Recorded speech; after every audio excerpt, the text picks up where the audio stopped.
Friends, हमारे देश में लंबे समय तक जो सरकारें रही या जो सरकार चलाने वाले रहे, उन्हें माई बाप कल्चर बहुत पसंद आता था।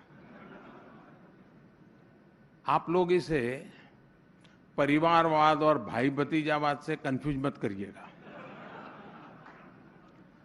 ये एक अलग ही मनोभाव था। इसमें गवर्नमेंट अपने ही देश के सिटीजन्स के बीच मास्टर जैसा व्यवहार करती थी। हाल ये था कि देश का नागरिक भले कुछ भी करे, सरकार उसे शक की नजर से ही देखती थी, और नागरिक कुछ भी करना चाहे उसे सरकार की परमिशन लेनी ही पड़ती थी। इस कारण पहले के समय में गवर्नमेंट और सिटीजन के बीच म्यूचुअल डिस्ट्रस्ट और सस्पिशन का माहौल बना रहता था। यहां जो सीनियर जर्नलिस्ट बैठे हैं, उन्हें मैं एक बात जरूर याद दिलाना चाहता हूं। आपको याद होगा कि एक जमाने में टीवी और रेडियो के लिए भी लाइसेंस लेना पड़ता था। इतना ही नहीं, इसे ड्राइविंग लाइसेंस की तरह ही बार बार रिन्यू भी करवाना पड़ता था। और ये किसी एक सेक्टर में नहीं, बल्कि लगभग हर सेक्टर में था। तब बिजनेस करना कितना मुश्किल था, लोगों को तब कैसे कॉन्ट्रैक्ट्स मिलते थे, ये आप भली भांति जानते हैं। 90s में कंपल्सन के कारण कुछ पुरानी गलतियां सुधारी गई और उसे रिफॉर्म्स का नाम दिया गया। लेकिन ये माई बाप वाली पुरानी मेंटालिटी पूरी तरह से गई नहीं। 2014 के बाद हमने इस गवर्नमेंट फर्स्ट मेंटालिटी को पीपल फर्स्ट अप्रोच की तरफ रीइमेजिन किया। हमने नागरिकों पर ट्रस्ट के प्रिंसिपल पर काम किया।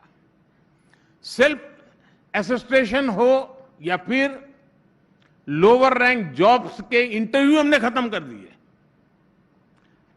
मेरिट के आधार पर कंप्यूटर तय करता है, उसको जॉब मिल जाती है। छोटे छोटे इकोनॉमिक ऑफेंस को डीक्रिमिनलाइज करना हो या फिर जन विश्वास बिल हो, कोलेटरल फ्री मुद्रा लोन्स हो या फिर एमएसएमईज के लिए सरकार खुद गारंटर बने, ऐसे हर प्रोग्राम, हर पॉलिसी में ट्रस्टिंग द पीपल ही हमारा मंत्र रहा है। अब टैक्स कलेक्शन का एग्जाम्पल भी हमारे सामने है। 2013-14 में देश का ग्रॉस टैक्स रेवेन्यू लगभग 11 लाख करोड़ रुपए था 2013-14 में, जबकि 23-24 में ये 33 लाख करोड़ रुपए से अधिक रहने का एस्टिमेट है। यानी 9 साल में ग्रॉस टैक्स रेवेन्यू में 3 गुना की वृद्धि हुई है। और ये तब हुआ है जब हमने टैक्स रेट घटाया है। समीर जी के सुझाव के वाले तो मैं अभी छूना नहीं है, हमने तो घटाया है। इसके जवाब में मैं चाहूंगा, आप आज जो दुनिया से जुड़े हैं उसके साथ सीधा संबंध है, मैं 3 बातों पर फोकस करना चाहता हूं। पहला ये कि टैक्स पेयर्स का नंबर बढ़ा है। अब मुझे बताइए, टैक्स पेयर का नंबर बढ़ा, उसकी क्रेडिट किसको दोगे आप? बहुत स्वाभाविक है, सरकार के खाते में जाता है। या फिर यह कहा जा सकता है कि अब लोग ज्यादा ईमानदारी से टैक्स पे कर रहे हैं। अगर ये भी है तो भी क्रेडिट सरकार को ही जाता है। तो बॉटम लाइन ये है कि जब टैक्स पेयर को लगता है कि उसका दिया टैक्स पाई पाई जनहित में, देश हित में, जन कल्याण में, देश कल्याण में ही उपयोग होगा, तो ईमानदारी से टैक्स भरने के लिए आगे आता है, उसको मोटिवेशन मिलता है। और ये आज देश देख रहा है,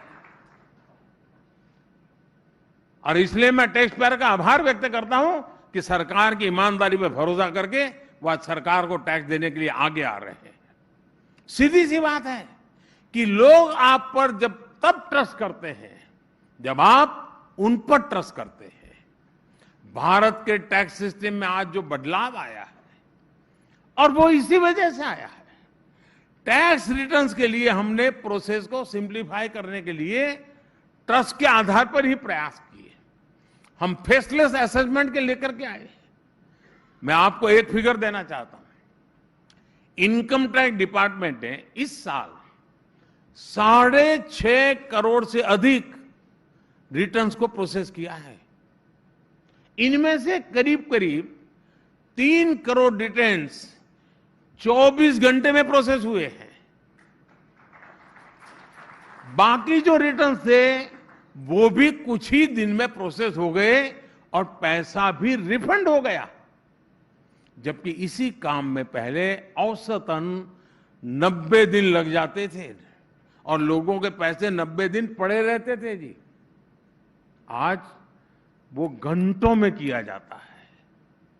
कुछ साल पहले तक ये अकल्पनीय था, लेकिन इसे भी री इमेजिनेशन की ताकत ने सच कर दिखाया है।